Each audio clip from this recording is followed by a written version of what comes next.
Hey friends, welcome back. I invite you to join me on a little journey over the next couple episodes as I change out the equipment in the home hi-fi system and upgrade or replace the home hi-fi system. I've got a relatively pedestrian hi-fi system right now, and it's just not serving me well. So I'm going to swap out the equipment and put in something that's a little more outrageous. And by outrageous, I don't mean expensive equipment, thousands of dollars per component, like Macintosh or Conrad Johnson or anything like that. And I don't mean a system that is a fancy surround sound system with a lot of components and a lot of features for movie watching and the like. This is a standard 2-channel hi-fi stereo system. By outrageous, I mean that it's going to be very capable in terms of output. It's going to be made with commercial equipment, pro sound gear, and it's going to be bi-amplified. So the compression horn drivers and the mid-ranges each have their own amplifier, as does the subwoofer. So you might say it's going to be a triamplified system. And because of that, and because the loudspeakers I'm planning on using are extremely efficient, it should be capable of ridiculous sound pressure level. It should be able to annoy the neighbors, even though my neighbors are a quarter mile away. Now, I'm not about being crazy loud. That is really not a design objective, but the system will have ample dynamic range. But it will also sound excellent, because it's going to be made of excellent equipment. Now, we could have a debate as to whether or not commercial pro sound equipment can sound excellent. There are some people who would say that commercial equipment, although it may be powerful and rugged and reliable, it doesn't have the same character of refined sound quality. It won't produce a accurate 3D sound space or musical balance that a proper audiophile amplifier would. And to that, I disagree wholeheartedly. Now, I'm not saying that every piece of equipment sounds exactly identical to every other piece of equipment, and certainly there are some pieces of equipment out there that are outliers that are not so great. But if we're looking at high-quality equipment from major manufacturers, the upper ends of the line, in terms of audio amplifiers, I would say they all sound identical, or darn near identical. Close enough that if you do an A-B comparison, I think it's the rare individual who really could tell a difference. And I know that there's a big desire to hear a difference. If you spend many thousands of dollars on some fancy component, you really want to believe. You truly want to believe that it really is better. And so, to those who would claim that a couple of guys out of some small shop in Colorado or New Jersey and a few of their friends who are assembling boutique amplifiers or boutique hi-fi equipment, and they're selling maybe 10 or 20 or 50 of them per year, can build a better product than Yamaha, Crown, QSC, PowerSoft, any of these major manufacturers. I think that's laughable. That's like saying that you and I in a garage could cobble together a car, and we could build better cars than Ford Motor Company or Toyota. Just not going to happen. And to think that this professional gear, which is being used by touring sound companies, recording studios, movie production facilities, and being used by audio professionals all day, every day, and those audio professionals, many of them, have very discerning ears, as good as any of these so-called audiophiles. They're not going to tolerate second best. So that's my little rant on people who would say, commercial equipment, it just can't sound very good. I mean, it's going to be crude and rugged and coarse sounding. No, not at all. No, I'm not saying that the specific pieces of gear that I'm choosing are the pinnacle of audio gear. It's certainly not. But I do believe it's going to yield excellent performance. All right, so why am I embarking on this adventure? Where am I coming from?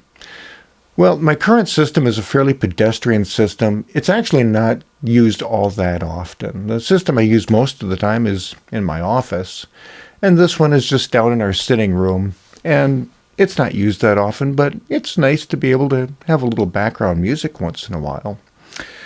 And the system currently comprises of a nice Yamaha surround sound receiver and 2 pairs of speakers.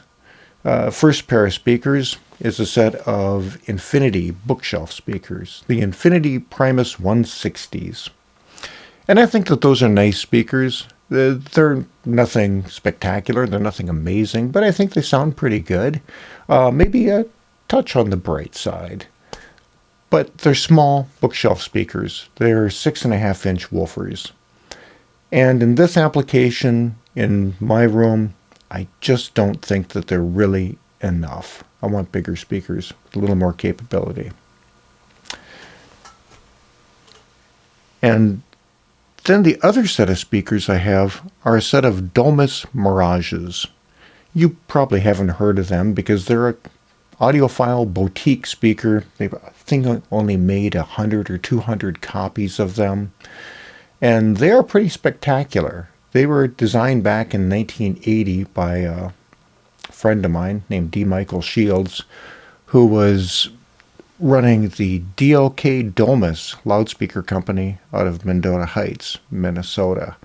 Now, when I say Domus, this is a different product than Sonus Fabar, I believe, which is an entirely different company, different speakers. This is not related in any way. These Domus speakers, Domus Mirages, are a really unusual speaker in that they are omnidirectional. And that solves a lot of problems. And in the case of these speakers, they are incredibly smooth. They have an amazing soundscape. They have a way of making everything sound pretty darn good generally, and having a not super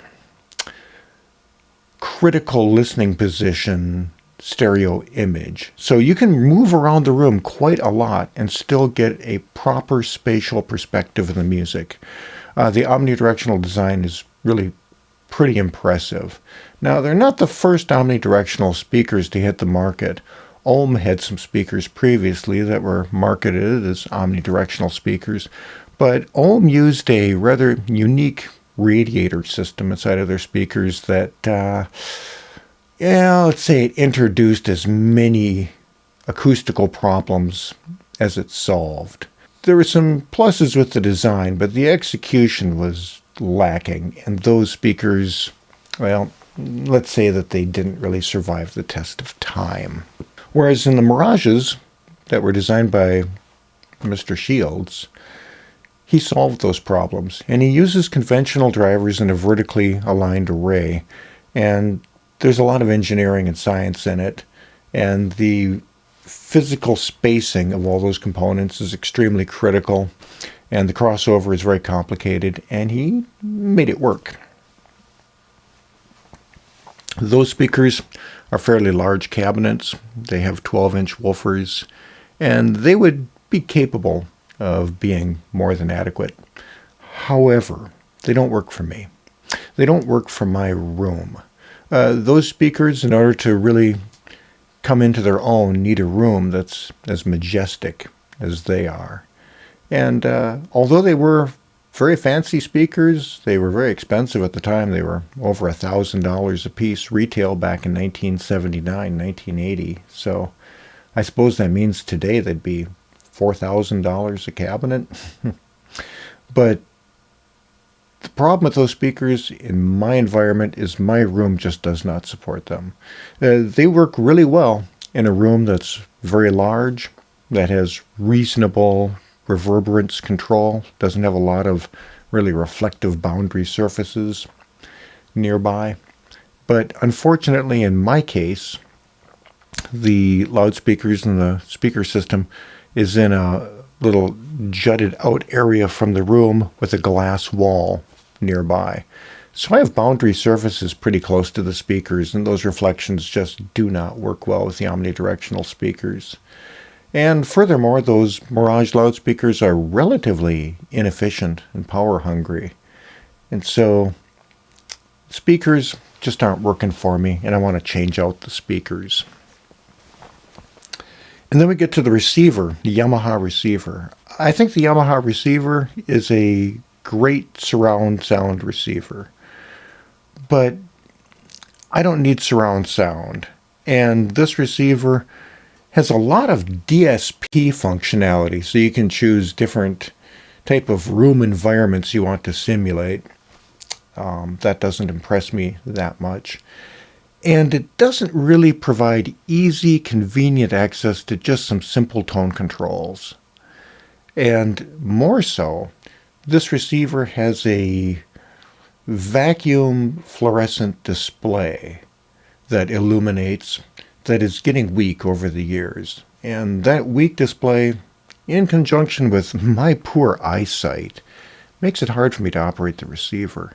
And you have to use the display because the controls in the receiver are soft controls, meaning that they don't have defined positions. You can turn the knobs all around and around, and you have to watch the display to see what parameters you're adjusting.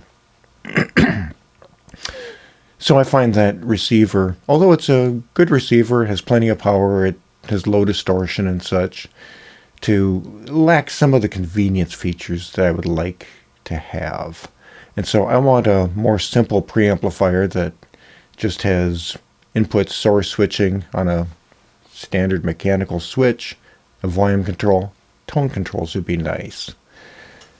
So I'm going to change out the receiver, I'm going to change out the speakers, and that means that I need to put in an amplifier. And it means I need to choose some speakers. And so I've got a pretty good collection of audio equipment, most of it pro sound equipment. And so I look over my collection of equipment and I'm making some choices as to what I think might work well in this situation. And I'm choosing some loudspeakers that may have some compromises, but I think that they'll work well, and that I've put some rather nice high frequency drivers into that I think will have a real good hi-fi character to them.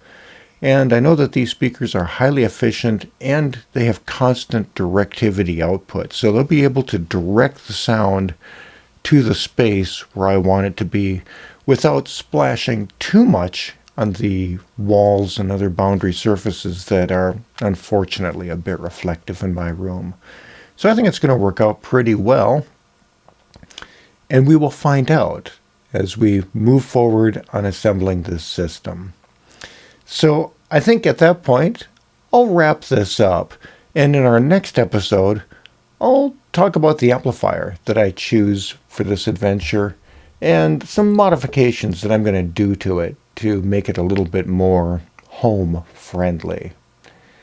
So I hope you stick around and follow along in this hi-fi system journey as I build this crazy, ridiculous system that hopefully will be acceptable by the rest of the family.